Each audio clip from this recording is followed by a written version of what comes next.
Boxing to me is everything. Boxing to me is life. It's the only thing I've ever truly been good at, and something I've only truly understood on a level where I can teach other people. You know, when I watch boxing, I home in, I tune in, and I can see what they're doing, and I can read it, and my mind's just saying, what would I do? I'm sinking in.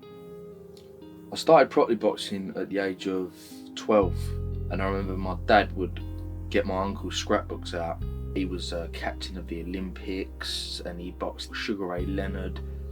And then straight after we done that, my dad would get the pads out. I loved that buzz of being in the gym. I loved that you go in there and everyone's a tough man. And when I've got someone coming at me and you're taking these punches in the face, and there's a buzz like no other when you get out of that ring and you've had a good spar and you've taken punches and you've given them back. It's a buzz like no other. I was 5-time London champion. I got to the ABA finals twice, which means I was ranked second in the country, and I got to the semi-finals. I had 51 fights, lost 11. From a boy that was getting knocked out in front of his mum in the novice finals, to I win my next 14 fights, and then I'm in the elite amateur final. There's no amount of alcohol and drugs and food in the world that will match the feeling of having your hand raised. There is nothing, and I'm confident of that.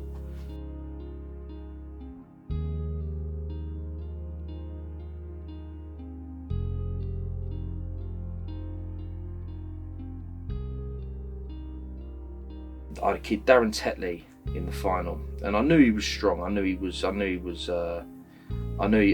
something about him. And I got beat 4 rounds out of 4 because I was just going out to fight with him. And the most horriblest thing, and I'll take this to my grave, was when I sat there and my trainer looked at me in the 4th round and just said, "George, go out there and have fun."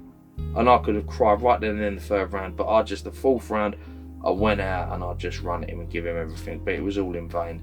The frustrating thing for me, and I did reap my just rewards when, you know, people would say to you, "You're gonna regret it if you give up, and you're gonna wish you'd done more." And to see kids who I beat go on to win like British titles, it was my just desserts in a way. Sometimes you do, in any sport, you do need to look back when you feel disheartened. You need to look back and sort of see how far you'd come. The past is the past. I'm still a young man, and I feel I've still got a lot to offer. And even though I haven't been in the game, I haven't been working, I've always been perfecting my craft. I've always been polishing. I've been there still working behind the scenes.